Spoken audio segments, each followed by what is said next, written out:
जय श्रीमन्नारायण।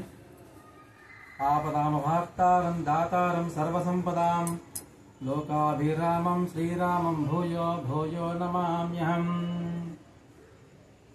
హిందూ మతంలో తొలి ఏకాదశి ప్రత్యేకత ప్రాముఖ్యతను సంతరించుకుంది.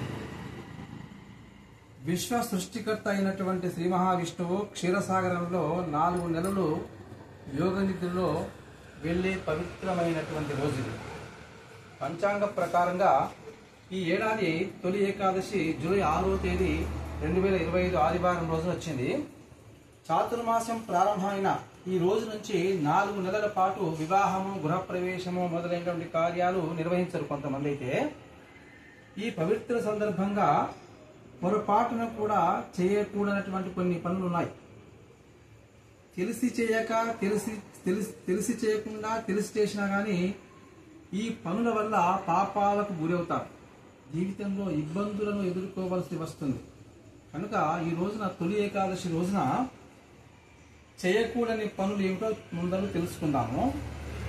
తొలి ఏకాదశి రోజున పొరపాటున కూడా అన్నం కానీ మాంసం కానీ తినకూడదు.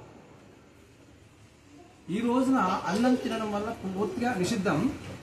మత విశ్వాసాల ప్రకారంగా ఈ రోజున అన్నం తినడం వల్ల తదుపరి జన్మలో ఒక క్రిమిగా జన్మిస్తారు. అలాగే వెల్లుల్లి, ఉల్లిపాయ, మాంసము, మద్యము వంటి తామసాహారాన్ని కూడా తీసుకోకూడదు. ఈ ఉపవాసము విష్ణువునకు అంకితం చేయబడింది కనుక సాత్వికాహారాన్ని మాత్రమే తీసుకోవాలి. తులసి దళాలను ఈ రోజున కోయకూడదు. ఏకాదశి రోజున తులసి దళాలను కోయడం అశుభ కార్యంగా చెప్పబడింది. తులసి విష్ణువుకు చాలా ప్రియమైంది. అందుకనే తులసిని విష్ణు ప్రియ అని కూడా పిలుస్తారు. ఈ రోజున తులసి మొక్కను తాకడం లేదా దాని దళాలను కోయవద్దు. విష్ణువు పూజకు తులసి దళాలను అవసరమైతే వాటిని ఒక రోజు ముందే కోసుకోవాలి. జుట్టు, గోర్లు కత్తిరించడము, షేవింగ్ చేయడము తొలి ఏకాదశి రోజున నిషిద్ధం. గోళ్లు కత్తిరించడం, గడ్డం చేసుకోవడము నిషిద్ధం. తొలి ఏకాదశి రోజున ఇలా చేయడం వల్ల ఇంట్లో పేదరికం నెలకొంటుంది, అశుభ ఫలితాలు వస్తాయి. గొడవ పడడము, దుర్భాషలాడడం కూడా నిషిద్ధం. ఈ పవిత్రమైన రోజున పొరపాటున కూడా ఇతరులతో పోట్లాటలు చేయకూడదు. వివాదాలకు దూరంగా ఉండండి. దుర్భాషను ఉపయోగించొద్దు. మనస్సు, మాట, చర్యలో స్వచ్ఛత కాపాడుకోవడం అనేది ముఖ్యం. ఈ రోజున శాంతము, మనస్సును ప్రశాంతంగా ఉంచుకోండి. కోపాన్ని నియంత్రించండి. పగలు నిద్రపోవద్దు. ఏకాదశి రోజున పగలు నిద్రపోవడం అనేది కూడా నిషిద్ధమే. ఈ రోజున విష్ణువును పూజించడంతో పాటుగా భజనలు, కీర్తనలు పాడడంతో పాటుగా వీలైతే రాత్రిపూట జాగరణ చేస్తూ విష్ణు దేవుని స్మరిస్తూ ఉండాలి. ఇతరులను అవమానించొద్దు లేదా చెడుగా భావించొద్దు. తొలి ఏకాదశి రోజున పొరపాటును కూడా ఇతరులను అవమానించడం లేదా చెడుగా ఆలోచించకూడదు. మనసులో ఇతరుల పట్ల ద్వేషాలు కానీ, ప్రతికూల ఆలోచనలు కానీ చేయకూడదు. దాన ధర్మాలు చేయండి. అందరి పట్ల దయతో ఉండండి. దానం చేసినట్లయితే ఎవరైనా దానం చేసినట్లయితే నిరాకరించొద్దు. ఈ రోజున చేసే దానానికి ప్రత్యేకత, ప్రాముఖ్యత ఉంది. ఎవరైనా మీకు దానం ఇస్తే దానిని సంతోషంగా స్వీకరించండి. దానం స్వీకరించడానికి నిరాకరించడం వల్ల పాపం కలుగుతుంది.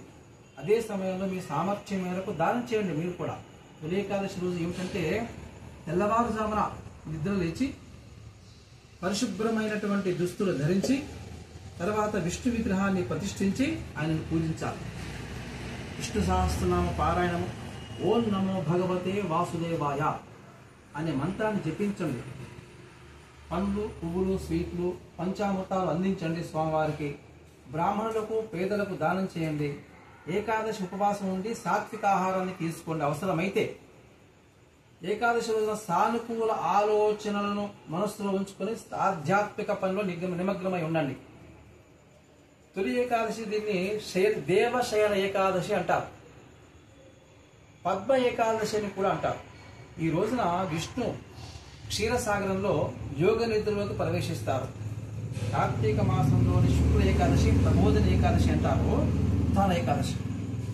అప్పటి వరకు స్వామివారు యోగ నిద్రలో ఉంటారు. ఈ కాలాన్ని చాతుర్మాస్యం అని అంటారు. చాతుర్మాస్యంలో కొన్ని తినే పదార్థాలు, కొన్ని తినని పదార్థాలు కూడా ఉన్నాయి. అవి తర్వాత తెలుసుకుందాము. ఈ సమయంలో ఆధ్యాత్మిక సాధన, నిగ్రహము సమయము. ఈ కాలంలో గృహప్రవేశ వివాహాదులు కూడా చేసుకోకపోవడం ఉత్తమము. కొంతమంది చేసుకుంటున్నారు, అది వారి యొక్క ఇష్టానుసారంగా ఉంటుంది. పూర్తి నిషిద్ధం కాదు, కానీ కొంతమంది చేసుకోవచ్చు. ఇది తొలి ఏకాదశి రోజున చేయవలసినటువంటి పనులు. అందరూ గ్రహించి పాటించి స్వామివారి అనుగ్రహాన్ని పొంది ముక్తిని పొందవలసిందిగా విజ్ఞప్తి చేస్తున్నాము. జయ శ్రీమన్నారాయణ.